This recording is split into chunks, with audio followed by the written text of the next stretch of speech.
सभी को नमस्कार। मराठी भाषा परिचय 1 इस कोर्स में हम आगे जा रहे हैं। ये वीक 2 है जिसमें ये लेक्चर नंबर 7 है और मॉड्यूल 2.1 हम देखने जा रहे हैं, वर्ण विचार। तो चलिए चलते हैं। आपण काय शिकणार आहोत, यानी आज हम क्या सीखने वाले हैं। तो आज हम सीखने वाले हैं वर्ण, अक्षर, शब्द, वाक्य यातील भेद, यानी जो मराठी के वर्ण है, अक्षर है, शब्द है, वाक्य है, इनमें क्या भेद है। मराठी वर्णमाला, आज हम मराठी वर्णमाला देखेंगे। उसके बाद अक्षरांचे प्रकार, यानी अक्षरों के प्रकार कौन कौन से हैं वो भी हम देखेंगे। मूलाक्षरे, मूल अक्षर कौन कौन से हैं मराठी में वो हम देखेंगे। अक्षरमाला, जब हम अक्षरमाला का लेखन करते हैं तो वो किस प्रकार से लिखेंगे वो भी हम देखेंगे।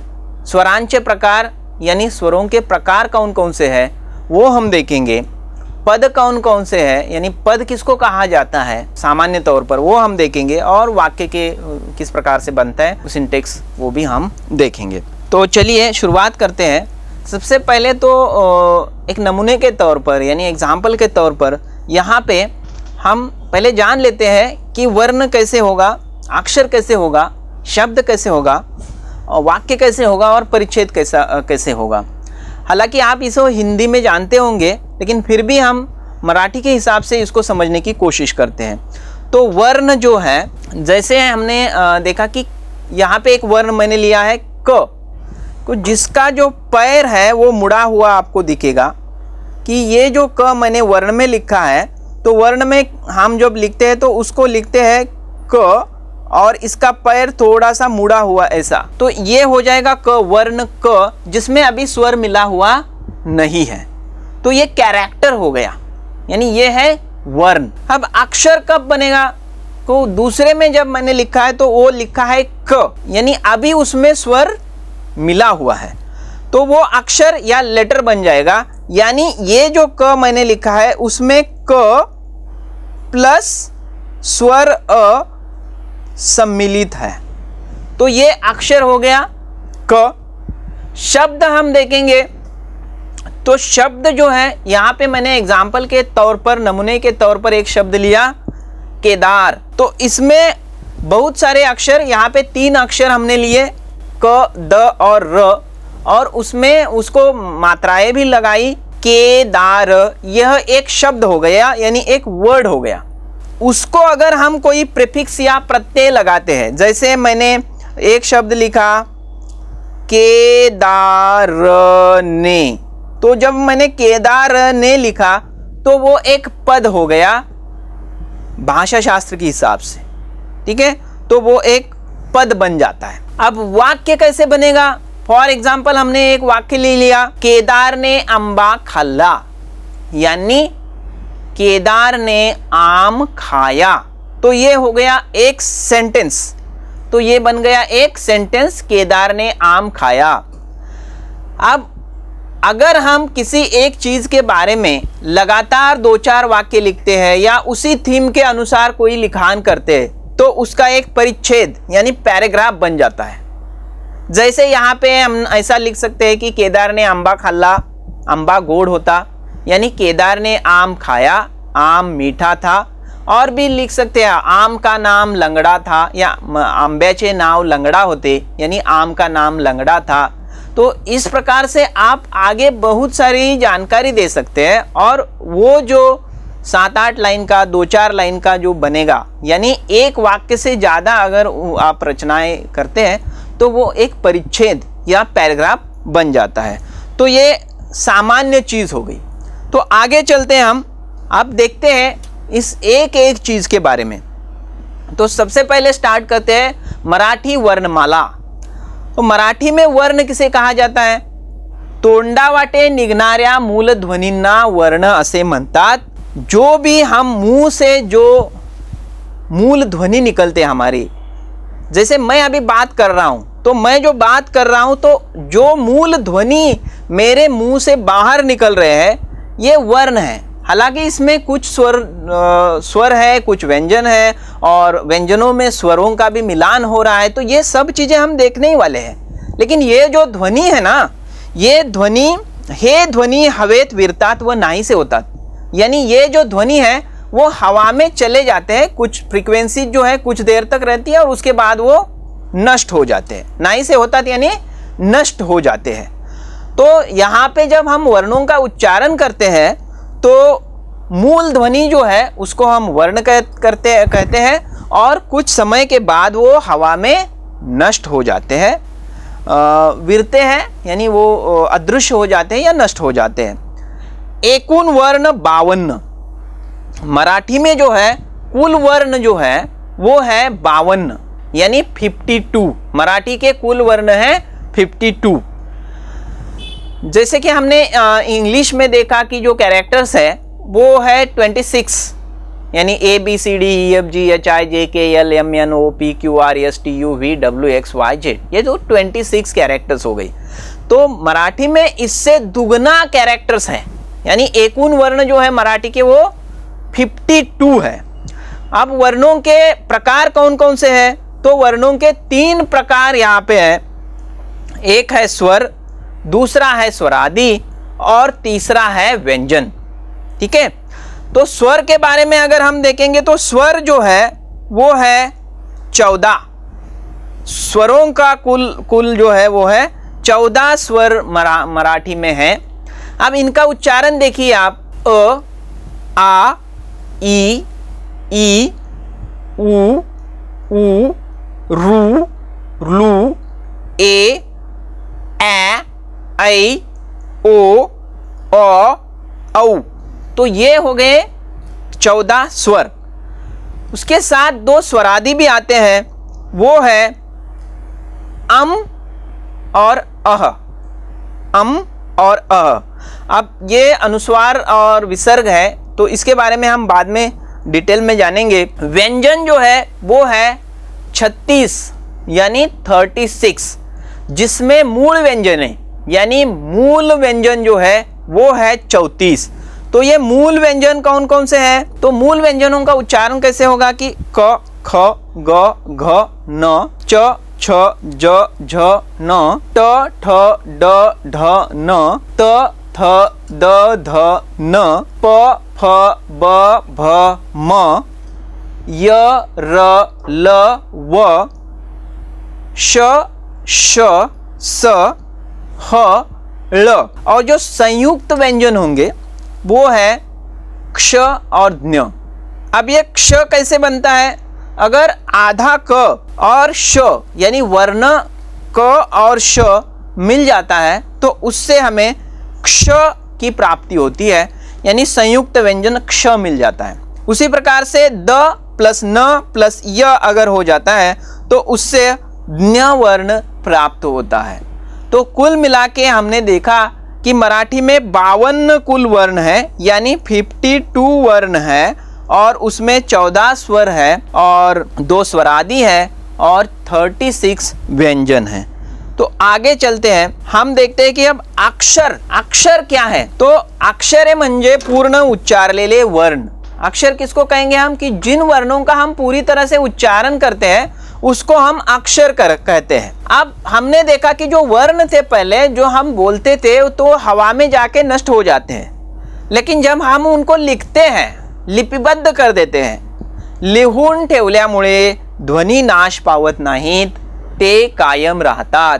यानी जब हम उनको लिखते हैं तो वो नष्ट नहीं होते हैं, वह हमेशा के लिए रहते हैं। कायम राहतात मतलब हमेशा के लिए रहते हैं, म्हणून त्यांना अक्षर, अक्षर, अक्षर म्हणजे नाश न पावणारे, यानी जो कभी नष्ट नहीं होते हैं उनको हम अक्षर बोलते हैं। अक्षरांचे प्रकार, अब हम देखते हैं कि अक्षरों के कौन से प्रकार है। जब हम उसको लिखना शुरू कर देते हैं, अब हमने वर्णमाला देखी है, हम जान चुके हैं कि मराठी में 52 वर्ण है और हमने उनको अगर लिखा तो वो अक्षर हो गए। अब अक्षरों के प्रकार कौन कौन से हैं वो भी हम मोटा मोटी जान लेते हैं कि अक्षरों के प्रकार जो है वो 3 है। तो पहला है मात्रा विरहित अक्षर, पहला है मात्रा विरहित अक्षर किंवा मूळाक्षर। अब असे अक्षर ज्याला कुठल्याही प्रकारची स्वरांची मात्रा लागलेली नसते, असे अक्षर ज्याला कुठल्याही प्रकारची स्वरांची मात्रा लागलेली नसते त्याला आपण अक्षर असं म्हणतो। इसका मतलब है कि अगर उसको किसी भी प्रकार की स्वर की मात्रा नहीं लगी है तो उसको हम अक्षर कहेंगे। फॉर एग्जाम्पल हमने यहाँ पे उदाहरण के तौर पे देखा कि क ख ग घ, तो यहाँ पे लिखा है क ख ग घ, तो ये क कैसे बनता होगा वो भी हम पहले देख चुके हैं कि क प्लस अ हो जाएगा और इससे बन जाएगा क जिसका पैर मुड़ा हुआ नहीं होगा। उसी प्रकार से ख और प्लस अ तो उसका ख बन जाएगा। तो ये हमने पहले देख चुके हैं। तो ये मात्रा विरहित अक्षर हो गए यानी मूलाक्षर हो गए। अब दूसरा है मात्रा युक्त अक्षर जो 14 खड़ी में आते हैं। तो 14 खड़ी क्या है ये भी हम बहुत बारीकी से देखेंगे। तर असे अक्षर ज्याला एखाद्या स्वराची मात्रा लागलेली असते। अब मात्रा मतलब कि उसमें कुछ मिलान हो जाता है स्वरों का और फिर वो जो अक्षर बनता है उसको हम बोलते हैं मात्रा युक्त अक्षर। अब यहाँ पे उदाहरण के तौर पर दिया गया है का, की, खू, खू, गो, घे इत्यादि। अब हम उदाहरण के तौर पर इसको देखते हैं कि ये जो क है इसको एक मात्रा लग जाती है यानी इसमें आ स्वर मिल जाता है तो ये मात्रा लग जाएगी उसको और उससे बन जाएगा का।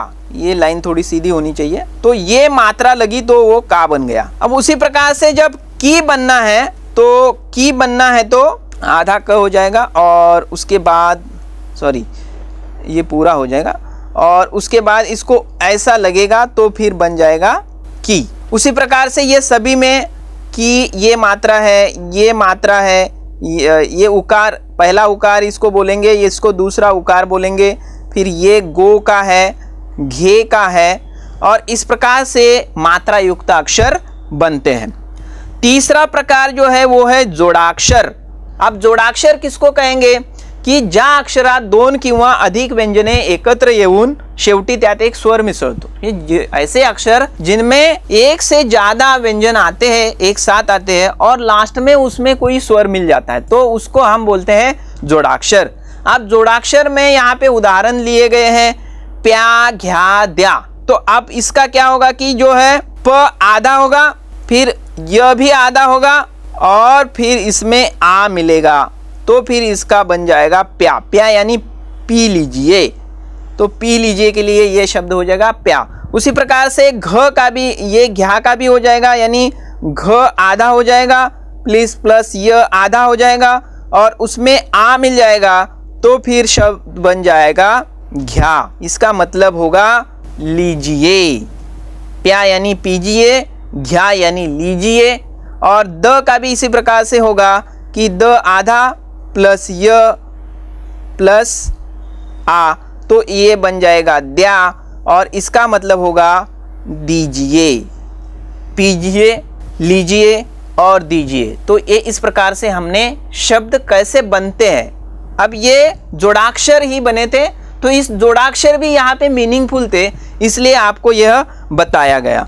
आगे चलते हैं, अब मूलाक्षर की तरफ जाते हैं। मूल अक्षर जैसे हमने वर्णमाला देखी तो लगभग वही है, लेकिन यहाँ पे हमें क्या ध्यान में लेना है कि यह जो मूलाक्षर है, मूलाक्षर जिसको हम कह रहे हैं मूल अक्षर, तो ये भी कुल मिला के कितने हैं, एकूण अक्षरे किती आहेत मूलाक्षरे 52 यानी 52 अक्षर 52 अक्षर है जो मूलाक्षर है। और यहाँ पे वर्ण में जिस प्रकार से हम उसका पैर मोड़ के लिखते थे वैसा नहीं लिखना है क्योंकि यहाँ पे उसमें स्वरों का मिलान हो चुका है। ठीक है, तो इसमें हमने देखा कि स्वर जो है वो 14 है। फिर से एक बार आपको प्रोनाउंसिएशन याद होने के लिए मैं दोहरा रहा हूं कि अ, आ, ई, उ, रु, लू, ए, देखिए यहाँ पे एक नया स्वर है, यहाँ पे ऐ, ओ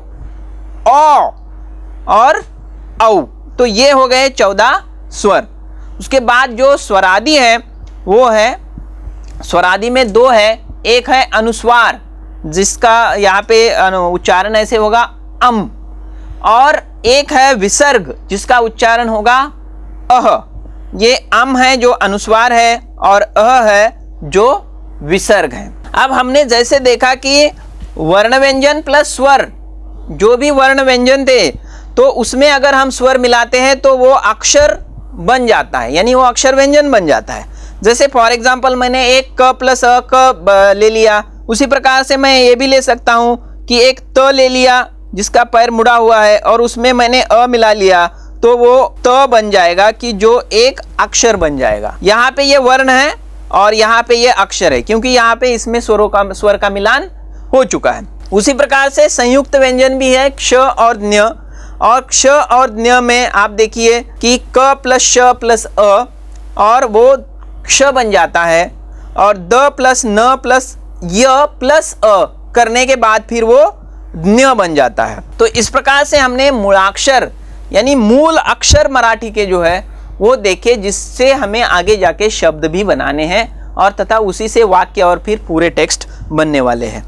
अब मूलाक्षरे अक्षरमाला, जो मूलाक्षर है उसकी एक अक्षरमाला होती है। जैसे हम जब इंग्लिश का आप देखिए कि जब याद करते हैं बच्चे, छोटे बच्चे, तो उसमें ABCDEFG HIJKL MNOP इस प्रकार से कुछ रिदम के साथ उसको याद करते हैं। तो यहाँ पे वो कहाँ पे लिखना है उसका एक क्रम होता है और उस क्रम के हिसाब से ही हमें लिखना है, तो उसको हम अक्षरमाला बोलेंगे। यहाँ पे मराठी में देखिए आप फिर से टेक्स्ट क्या है की भाषा लिहिण्याकरता वापरलेल्या लिपीतील अक्षरांच्या संचास मूळाक्षरे असे म्हणतात। भाषा को लिखने के लिए लिपि के जो अक्षरों का संच हमने इस्तेमाल किया है ना, तो उसको हम बोलेंगे मूळाक्षरी। आता कोणत्याही भाषेतील मूळाक्षर हे एक चिन्ह, किसी भी भाषा के जो मूल अक्षर है वह एक चिन्ह होता है या चित्र होता है। ठीक है, जैसे कि मराठी संस्कृत की जो लिपि है देवनागरी और हिंदी की जो लिपि है देवनागरी, तो लगभग वैसे ही है, मिलती जुलती है, तो सीखने के लिए काफ़ी आसान है। लेकिन इसमें जो अलग अलग वर्ण आते हैं वो हमें याद रखने होंगे। तो एक बार फिर से मैं अक्षरमाला किस प्रकार से लिखते हैं वो आपको इस स्लाइड में दिखा रहा हूँ कि पहला जो लाइन है उसमें पूरे के पूरे स्वर और स्वरादि लिखे गए हैं। देखिए कि अ, आ, ई, दीर्घ ई, उ, रू, लू, ए, ऐ, ओ, औ, अह। तो ये एक लाइन में सब स्वर और स्वरादि हो गए। अब दूसरा जो व्यंजनों का लाइन है जिसमें क, ख, ग, घ, न, ये 5 का गुट है।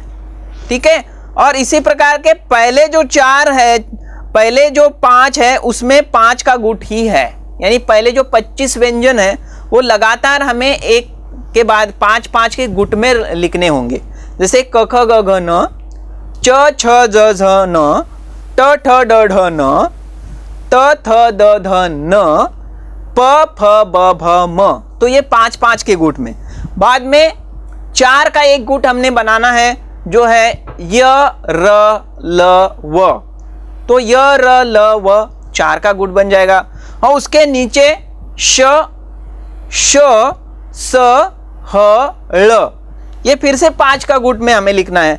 और संयुक्त व्यंजन जो बचे हुए 2 है क्ष और ज्ञ, वो अंतिम पंक्ति में हमें लिखना है। वो ऐसा क्यों है उसका भी एक कारण है, क्योंकि उच्चारण जब हम उसका सीखेंगे वो कौन से अंग से हमारे उच्चारण उसका होता है जो हम सीखेंगे बाद में, कि कंठ है, तालव्य है, ओष्ठ स्वर है, व्यंजन है, तो उसके हिसाब से उसकी रचना की गई है, वो हम आगे जाके सीखेंगे। ठीक है, तो अब हम चलते हैं स्वरों की तरफ कि स्वर क्या है और स्वरों के प्रकार कौन से वगैरह चीज़ें हम जान लेते हैं। तो स्वर की जो डेफिनेशन है वो कैसे है कि स्वरांचा उच्चार आपल्या तोंडावाटे सहज व स्वतंत्रपणे होतो। स्वतंत्रपणे म्हणजे दुसऱ्या कोणत्याही वर्णांच्या सहाय्या वाचून होतो। म्हणजे स्वर जो स्वरों के जो उच्चारण हम करते हैं वो मुंह से बिल्कुल सहजता के साथ होता है और स्वतंत्रता से होता है। उसके लिए हमें किसी अन्य वर्ण की जरूरत नहीं पड़ती, कि उसकी मदद नहीं लेनी पड़ती। स्वर स्वयंभू है, वो स्वयंपूर्ण है। ठीक है, और स्वरों का उच्चारण करते समय जो है हवेचा मार्ग अडवलेला नसतो, यानी जब हम स्वरों का उच्चारण करते हैं तो उस समय हवा का जो मार्ग है वो किसी भी प्रकार से बद्ध नहीं किया जाता। ठीक है, अब देखिए हम स्वरों का उच्चारण करके देखते हैं कि आप इसके लिए हाथ की मदद ले सकते हैं कि आप अपने हाथ को आगे ले लीजिए और स्वरों का उच्चारण आप महसूस कीजिए। अ, आ, ई, उ, रु, लू, ए, ऐ, ओ, औ, अम। तो इसमें जो है बाहर ही हवा जाती हुई आपको दिखाई देगी। तो ज्या वर्णांचा उच्चार कंठातील कोणत्याही अवयवाची मदत न घेता होतो त्यांना आपण स्वर असे म्हणतो। तो स्वरों का उच्चारण करते समय जो हवा है वो बाहर ही चली जाती है। आगे हम देखते हैं कि स्वरांचे प्रकार, स्वरों के प्रकार कौन कौन से हैं। तो एक है ह्रस्व स्वर, दूसरा दीर्घ स्वर और तीसरा संयुक्त स्वर। तो ह्रस्व स्वर हम किसे कहेंगे की ज्या स्वरांचा उच्चार करण्यास कमी वेळ लागतो त्या स्वरांना ह्रस्व स्वर असे म्हणतात। जिन स्वरों का उच्चारण करने के लिए हमें बिल्कुल कम समय लगता है तो उनको हम ह्रस्व स्वर कहते हैं। अब उदाहरण के तौर पर आप देखिए अ, ई, रु, उ। तो ये छोटे छोटे कम समय में इनका उच्चारण किया जाता है। दीर्घ स्वर हम किसको कहेंगे कि जिनका उच्चारण करने के लिए हमको ज़्यादा समय लगता है। ज्या स्वरांचा उच्चारण करण्यास जास्त वेळ लागतो त्यांना आपण दीर्घ स्वर असं म्हणतो। उदाहरण आ, ई, उ, ए, ऐ, ओ, औ। अब अ की तुलना में देखिए आप तो इन स्वरों का उच्चारण करने में बहुत समय लगता है, इसलिए इनको दीर्घ स्वर कहा जाता है। तीसरे है संयुक्त स्वर। अब संयुक्त स्वर किसे कहेंगे, दोन स्वर मिळून तयार होणाऱ्या स्वरांना संयुक्त स्वर असे म्हणतात। यानी दो स्वर अगर एक साथ आ जाते हैं तो उससे एक अलग प्रकार का स्वर बनता है, उसको हम संयुक्त स्वर कहेंगे। जैसे ए है तो अ प्लस ई या दीर्घ ई भी हो सकता है, तो उससे ए बनेगा। ऐ का जो उच्चारण है देखिए कि आ प्लस ई, इससे फिर ऐ बनता है। अ प्लस छोटा ऊ या बड़ा ऊ, उससे ओ बनेगा। आ प्लस ऊ, उससे औ बनेगा। तो इस प्रकार से स्वरों का संयुक्त स्वर बनते हुए हमें नजर आते हैं। आगे स्वरों के और भी प्रकार हो सकते हैं, जैसे सजातीय स्वर। अब सजातीय स्वर क्या है कि एकाच उच्चार स्थानांमधून उच्चारल्या जाणाऱ्या स्वरांना सजातीय स्वर असे म्हणतात। एकाच उच्चार स्थानामधून उच्चारल्या जाणाऱ्या स्वरांना सजातीय स्वर असे म्हणतात कि जो एक ही उच्चारण स्थान से बाहर आते हैं उनको हम सजातीय स्वर कहते हैं। उदाहरण के तौर पर देखिए अ, आ। तो अ का उच्चारण और आ का उच्चारण एक ही जगह से होता है, एक ही स्थान से होता है। उ, तो दोनों का उच्चारण एक ही स्थान से होता है। ओ, औ, तो इन दोनों का उच्चारण भी एक ही स्थान से होता है। ई, तो इनका उच्चारण भी एक ही स्थान से होता है। उसी प्रकार से ए, ऐ, तो आप इसको बार बार करके महसूस कीजिए कि इनका उच्चारण एक ही स्थान से होता है कि नहीं, और एब्सोल्युटली वो एक ही स्थान से होता है, इसीलिए उनको सजातीय स्वर कहा जाता है। दूसरा जो है स्वरों का प्रकार वो है विजातीय स्वर। विजातीय से आप क्या समझते हैं कि जो भिन्न भिन्न स्थानों से उसका उच्चारण होता है। भिन्न उच्चारण स्थानामधून उच्चारल्या जाणाऱ्या स्वरांना विजातीय स्वर असे म्हणतात।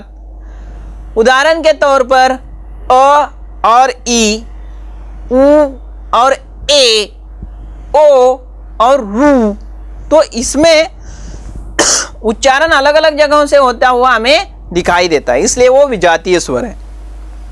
अब स्वरादि जो है वो दो है। अब उनको स्वरादि क्यों कहेंगे, उसको अगर हम उस शब्द का भेद करेंगे तो ही उसमें से निकलता है स्वर आदि, यानी स्वर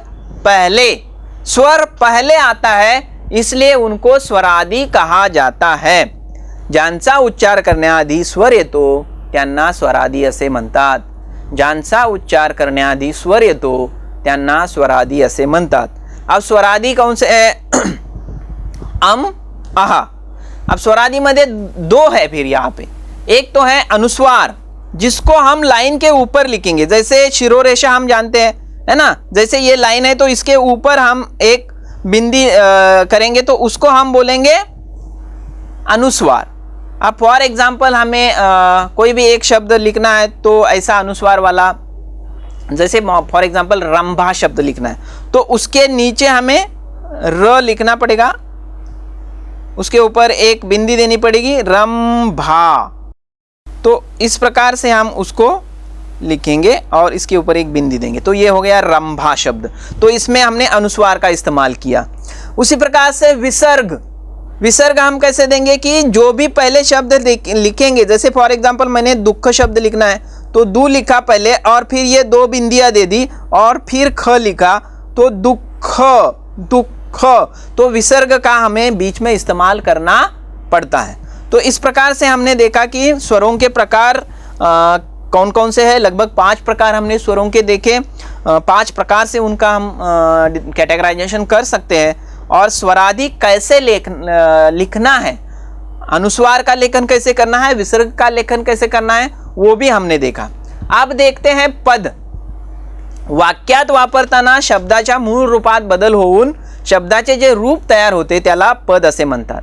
वाक्यात वापरताना शब्दाच्या मूळ रूपात बदल होऊन शब्दाचे जे रूप तयार होते त्याला पद असे म्हणतात। फॉर एग्जाम्पल हमने देखा कि कोई एक शब्द है तो उससे पद कैसे बनता है। जैसे पानी है शब्द तो उसका पद पाण्यात, पाण्यावर, ठीक है, पाण्याखाली। तो इस प्रकार से जो शब्द बनेंगे ये सब पद ही बनेंगे क्योंकि इससे हम वाक्य बनाने में हमको आसानी होगी। जैसे फॉर एग्जाम्पल मासा पाण्यात राहतो, यानी मछली पानी में रहती है, तो ये एक वाक्य हो गया। तो पाण्यात तो ये पद हो गया, पानी यह शब्द था। उसी प्रकार से नदी अगर हमने शब्द लिया तो नदीत, ठीक है, नदीला, इस प्रकार के जो शब्द बनेंगे वो पद होंगे। अब इससे वाक्य बनना है तो नदीत मासे राहतात किंवा नदीत कासवे आहेत, यानी जो टॉर्टाइज और लिविंग इन द वाटर, या नदी में जो है मछलियां रहती है। तो इस प्रकार के वाक्य बन सकते हैं। शरीर, शरीरात या शरीरास, शरीरास पाण्याची गरज आहे, यानी शरीर को पानी की जरूरत है। तो इस प्रकार से शरीर शब्द था और उसका जो पद बना वो शरीरास इस प्रकार से बना। अब चलते हैं नेक्स्ट जो भाषा शास्त्र में रहेगा वो है वाक्य। तो वाक्य म्हणजे पूर्ण अर्थाचे बोलणे। वाक्य से हम क्या समझते कि जो जिससे पूरा पूरा अर्थ निकले वह वाक्य है। वाक्य म्हणजे पूर्ण अर्थाचे बोलणे। कोणताही विचार पूर्ण अर्थाचा असला की त्याला वाक्य असे म्हणतात। कोई भी अगर विचार पूर्ण अर्थ का है तो उसको हम वाक्य कहते हैं। एका किंवा अनेक शब्दांच्या समुच्चयाने आपण विचार व्यक्त करू शकतो। जैसे हम केवल एक शब्द से भी वाक्य बना सकते हैं और 2-4 शब्द लेके भी वाक्य बना सकते हैं। फॉर एग्जाम्पल हमने अभी कुछ समय पहले देखा था कि घ्या प्या, ठीक है, तो ये एक ही शब्द था तो उससे वाक्य बन रहा था। जैसे फॉर एग्जाम्पल हम एक शब्द ले लेते हैं चला, चला मतलब चलिए, तो एक ही शब्द है लेकिन उससे अर्थ तो निकल रहा है ना, तो इसलिए वो एक वाक्य बन सकता है। तर और दूसरा उसी प्रकार से हम कर सकते हैं कि इसी शब्द का इस्तेमाल करके कि खेळायला चला, यानी खेलने के लिए चलिए, खेळायला चला यानी खेलने के लिए चलिए। तो इस प्रकार से यहाँ पे आप देखिए कि एक शब्द से भी वाक्य बन रहा है और बहुत सारे शब्दों से भी वाक्य बन रहा है, लेकिन बशर्ते हमको ये जानना जरूरी है कि उससे कुछ अर्थ निकले। उसका अर्थ अगर निकलता है तो हम उसको वाक्य कहते हैं। उदाहरण के तौर पर हम और कुछ वाक्य देख लेते हैं। सकाळी सूर्य उगवतो, यानी सुबह सूरज उगता है। मी शाळेला जातो, यानी मैं पाठशाला जाता हूं। भारत माझा देश आहे, यानी भारत मेरा देश है। अब इस प्रकार से जो वाक्य में जो पद शब्द आते हैं उसको भी हम पद बोल सकते हैं। वाक्य इस प्रकार से शब्दों से या पदों से बनता है। तो हमने यहाँ तक देखा कि बहुत सारी चीज़ें जिसमें शब्द क्या है, पद क्या है, वर्णमाला देखी, अक्षरमाला देखी। अब नमूना प्रश्न यानी सैंपल क्वेश्चन हम एक देख लेते हैं कि मराठी वर्णमालेत एकूण किती स्वर आहेत। मराठी वर्णमाला में कुल स्वर कितने हैं। ऑप्शंस हो सकते हैं 12, 10, 14, 5। तो सही पर्याय, योग्य पर्याय है 14, यानी मराठी वर्णमाला में जो अक्षर है, स्वर है, वो है 14।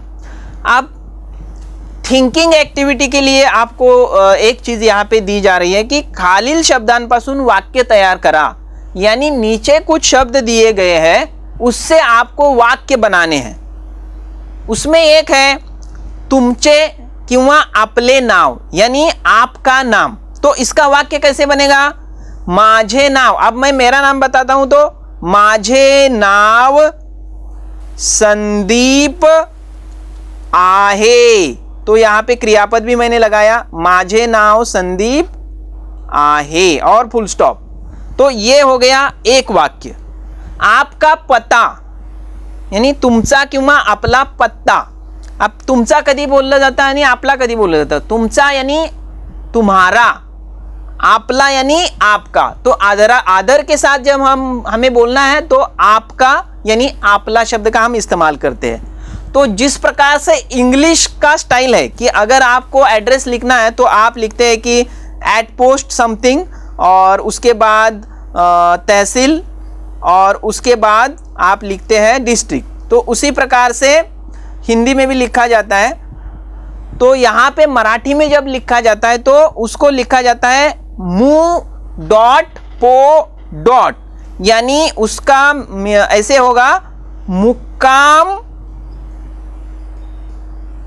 पोस्ट, मुक्काम पोस्ट। तो ये हो जाएगा मुक्काम पोस्ट, और उसको हम शॉर्टकट में लिखेंगे मु डॉट पो डॉट। और किसी भी गांव का नाम आप लिख सकते हैं। तालुका यानी तहसील, तो तहसील अभी मैं एक यहाँ पे तहसील लिख रहा हूँ, जैसे पन्हाड़ा, तो पन्हाड़ा ये तहसील मैंने लिखा। और जिला मैं लिख रहा हूँ कोल्हापुर या कोल्हापुर, जिसको जो कि महाराष्ट्र का शहर है। तो इस प्रकार से हमने अपना पता लिखा, मुक्काम पोस्ट समथिंग। अब आप यहाँ पे किसी भी गांव का नाम लिख सकते हैं, तालुका, जिल्हा। तुमच्या महाविद्यालयाचे नाव यानी आपके महाविद्यालय का नाम लिखना है। अब सेंटेंस कैसे होगा? माझ्या महाविद्यालयाचे नाव, जैसे फॉर एग्जांपल मदन मोहन मालवीय महाविद्यालय आहे। माझ्या महाविद्यालयाचे नाव मदन मोहन मालवीय महाविद्यालय आहे। तो इस प्रकार से ऊपर वाले लाइन का माझा पत्ता, मुक्काम पोस्ट डैश डैश यानी कोई भी गांव का नाम, तालुका पन्हाळा, जिल्हा कोल्हापूर हा आहे। उसी प्रकार से माझ्या महाविद्यालयाचे नाव मदन मोहन मालवीय महाविद्यालय आहे। अब आपल्या देशाचे नाव यानी अपने देश का नाम, तो वहां पे आप लिख सकते हैं माझ्या देशाचे नाव